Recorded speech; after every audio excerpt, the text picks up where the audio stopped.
Hello one and all. Today in the presentation we will cover the general principles of chemotherapy. I, Rashmi Arora, Assistant Professor Pharmacology, Chameli Devi Institute of Pharmacy, welcomes you to the YouTube channel of Chameli Devi Institute of Pharmacy.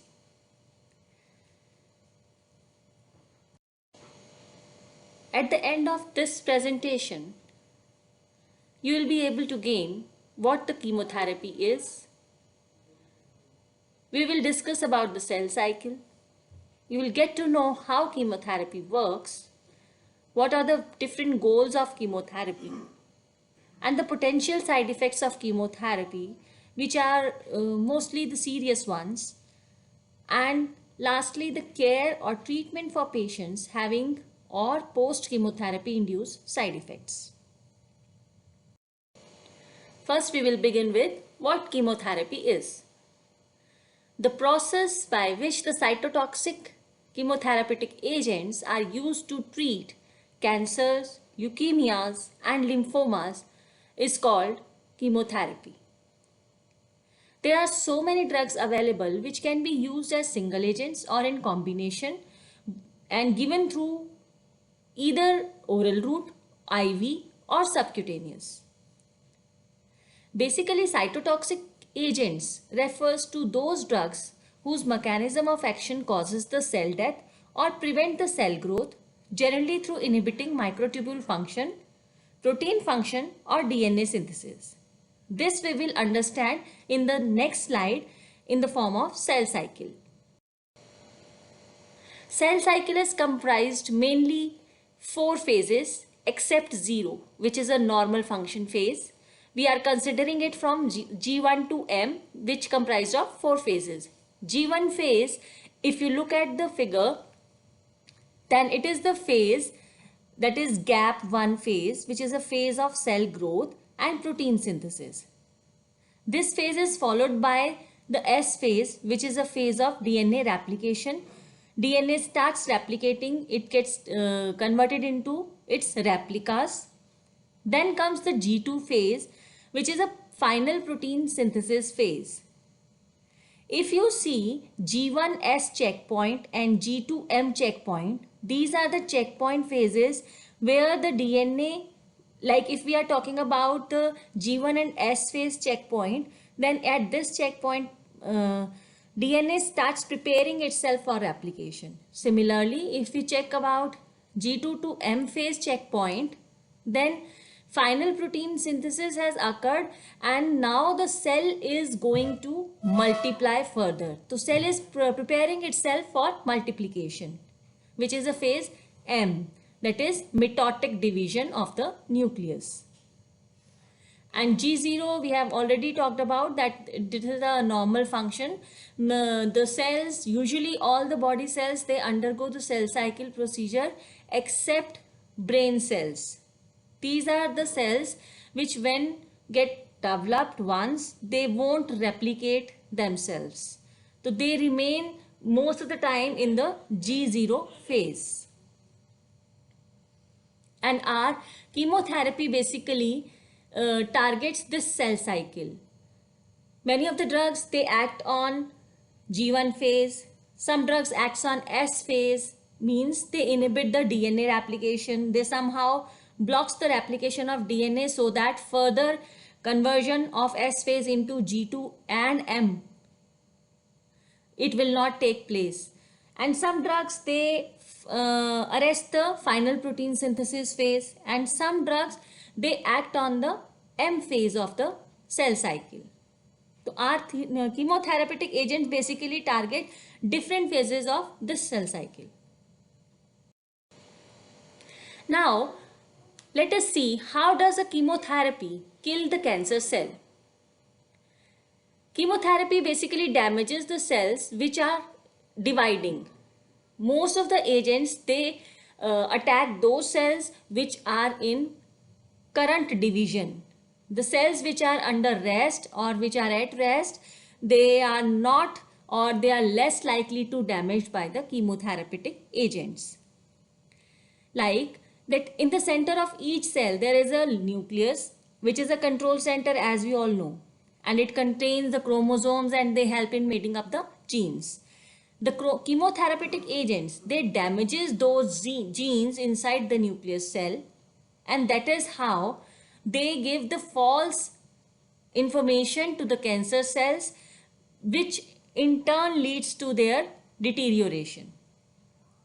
Chemotherapy, what the point we have to remember is the chemotherapeutic agents are most likely to damage the cells which are at rest or those cells which are normal. Although it has been said that chemotherapeutic agents kills the normal cells too, but that probability is comparatively less as compared to the dividing cells killing.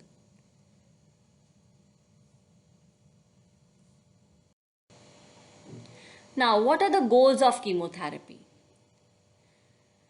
Goals of chemotherapy includes, first of all, the cure, means the eradication of the disease or the cancer, or to at least inhibiting the remission so that it will not occur again in the future. So in curative or eradication goal of chemotherapy, there are three main phases: induction phase, consolidation and maintenance phase. In induction phase, it has been given with the intent of inducing the complete remission. Then consolidation means repetition of induction chemotherapy aim to prevent the relapse. It should be continue for further period, induction period, consolidation period, followed by induction period, but it is the repetition of induction chemotherapy itself. This is because we do not want to get the cancer relapse, which we have heard in many times that somebody has gone to the hospital for the treatment of cancer and 5 years were very good after the chemotherapy and then the cancer gets relapse. This consolidation phase basically avoids the relapse of the cancer. Then comes the maintenance phase. This is the long-term phase which consists of the low quantity of dose, low concentration, low powers of doses, single or combination therapy in patient who has achieved the complete remission and again prevent the relapse. Again, the goal of this curative therapy, if we consider it as a whole, then the main goal of this curative phase is to prevent the relapse of the cancer. Then comes the palliative. Palliative basically is the condition when we know that the patient is not going to survive for long period. So we just can provide him or her comfort, and with the help of chemotherapeutic agents we can improve or prolong the quality of life. Although we cannot give the quantity of life, but we can improve the quality of life by using chemotherapeutic agents. There are some other therapies like adjuvant therapy. Adjuvant therapy consists of the drugs that are used to mop up any residual malignant cells after the surgery or radiotherapy. Like there are some cases in which the size of the cancer is big, so we have to first go for the surgical procedure and then we continue with the chemotherapeutic dosage. But in some cases when the cancer is very small, then we start directly with chemotherapy instead of doing surgical procedures. Surgical procedures are basically done because we want the complete eradication of cancer from the body as soon as possible if it is life threatening in nature at that point of time. But in when we use chemotherapeutic agents, if we are talking about the palliative ones only, then our main goal is to just first shrink the size of the cancer and then take out from the body. Then we extract the cancer. Sometimes, like if the cancer cells are large in size and they affect the larger area, we cannot extract out that much of area from the body. That will create a pit around that particular portion, and that becomes a pit for the infection. So we first shrink the cancer cells and then take out from the body. This comes under palliative treatment along with the adjuvant chemotherapy.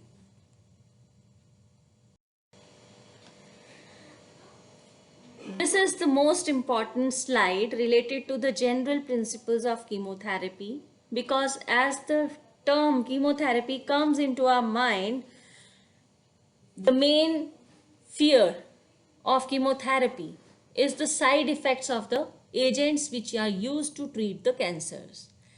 Although with other drugs, if we experience nausea and vomiting, that is of very low grade and that are considered to be non-serious type of side effects.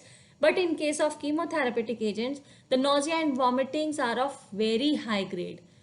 And apart from nausea and vomiting, high grade of fatigue, the body becomes more prone to infection because of immunosuppression in the body, hair loss, which is also embarrassing, then mouth sores, unable to eat properly, drink properly, and anemia, which is the major reason for fatigue, and bone marrow depression on the serious cases.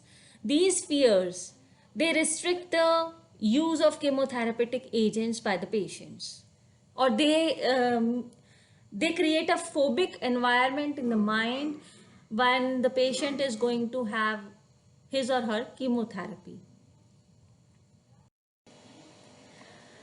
This is the side effect classification. There are 3 classifications of the side effects. It has been categorized into immediate onset side effects, short to medium term side effects, and medium to long term side effects. Immediate side effects, they occur within 30 minutes of administration of chemotherapeutic agents, and those side effects could be the venous pain on the facial or the body, cardiac arrhythmias, hypotension, hypersensitivity reactions, hemorrhagic cystitis, bleeding under the skin means, and abnormal taste and smells. These comes with immediate start of the chemotherapy. Then comes the short to medium term side effects. They occurs within hours or up to 7 days of administration. This second classification is in the middle one, and it can occur in 1 to 2 hours to 7 days of the administration, and that could be discoloration of urine, tumor lysis syndrome, nausea and vomiting, mucositis, anorexia, fatigue, constipation, and diarrhea. Then comes medium to long term. They occur later than 7 days and may be cumulative in nature. Means as you take up the dosage of chemotherapeutic agents, those side effects, they get cumulated in the body, and they largely affect in a serious manner, like bone marrow depression, alopecia. Alopecia means hair loss, liver dysfunction, renal toxicity, cardiac toxicity, peripheral neuropathy, cardiomyopathy, pulmonary fibrosis, and changes in the fertility. Now, this is the pictorial representation of major side effects experienced by the patients of cancer on chemotherapeutic agents: hair loss, fatigue, diarrhea, nausea, and vomiting of high grade. Now we will take up the side effects one by one, which are basically major. The first side effect is chemotherapy-induced nausea and vomiting. When chemotherapeutic agent enters into the body, then the sensors in the digestive system and brain, they detect this agent as a foreign material, and in response to the foreign material, the substance P and serotonin like chemicals, they get released in the body, and they trigger the chemoreceptor trigger zone, which is a vomiting center in the brain, and activates it. And due to the activation of this vomiting center, high grade of nausea and vomiting occurs. If the patient is experiencing nausea and vomiting immediately, then it is of acute nature, and if it develops during the next few days, then it is called the delayed nausea and vomiting. Now the drug treatment for this type of side effect. Basically, we cannot stop the chemotherapeutic agent uh, because of their side effects. This is because the positive effects of those agents outweighs the side effects. Sideways, we can control these side effects by the use of adjuvant substances like corticosteroids, serotonin antagonists, anti-anxiety agents, etc. To control the chemotherapy-induced nausea and vomiting, we can use corticosteroid, and for that prednisolone is important drug. We can use that. Serotonin antagonist like ondansetron to control the vomiting. Dopamine antagonist, metoclopramide for controlling nausea and vomiting like feelings. Neurokinin 1 inhibitors, that is substance P inhibitors. Those are also being used. Aprepitant, basically the drug is aprepitant or fosaprepitant IV version, and the fosaprepitant IV version gets converted into its congener aprepitant when enters into the body, and these agents can be used to control the chemotherapy induced nausea and vomiting. Then anti-anxiety agents like lorazepam and levomeprazole are also used to block the nausea and vomiting like feeling. Basically, they are histamine 2 receptor antagonists and block the formation of acid in the stomach. And thereby they control the heartburn like symptoms which occurs due to the nausea and vomiting. The second major side effect is fatigue.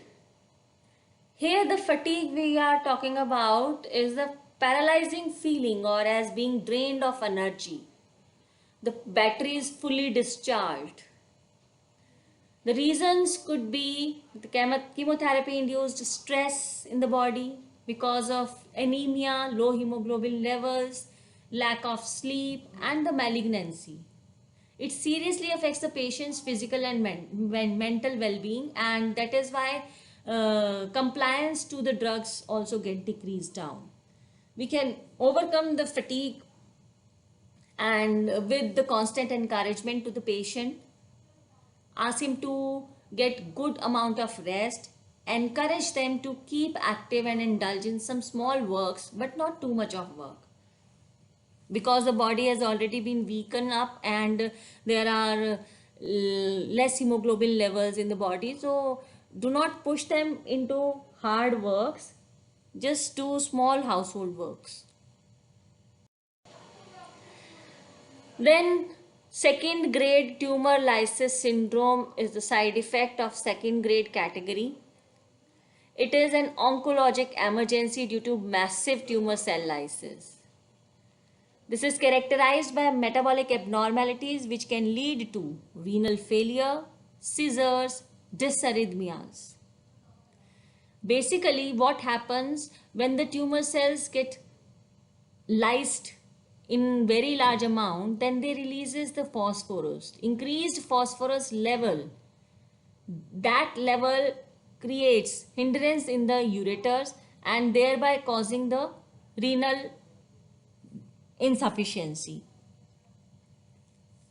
and that can lead to this phosphorus and calcium, low calcium level get converted into calcium phosphate, and those crystal form stones get developed into the kidney and causes the renal insufficiency. And also on the other side, high potassium levels, they are the cause of arrhythmia in the heart, and also increases the purine nucleic acid conversion into hypoxanthine, which finally gets converted into increased uric acid level in the body and results in gout-like conditions. Major symptoms of TLS are high phosphates, decreased urine output, pain, hypertension, tachycardia, changes in ECG because of the cardiac arrhythmia, nausea and vomiting, diarrheal feeling, and muscle weakness, cramps, twitchings. And if we talk of in sense of brain, then it creates confusion and delirium like states. Now the treatment line.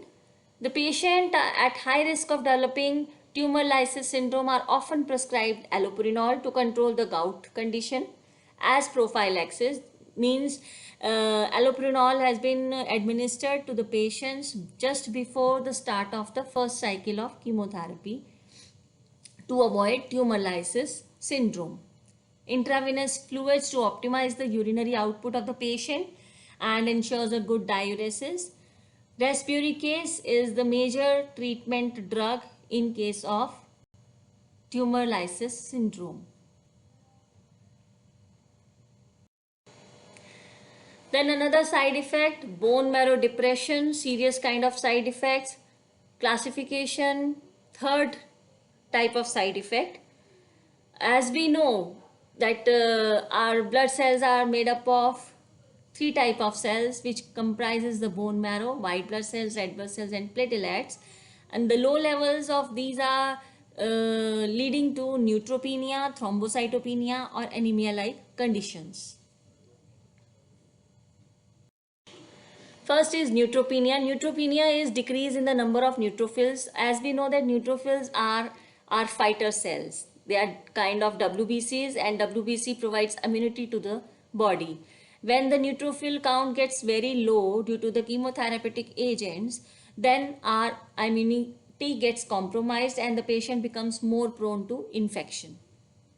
And this can lead to neutropenic sepsis also.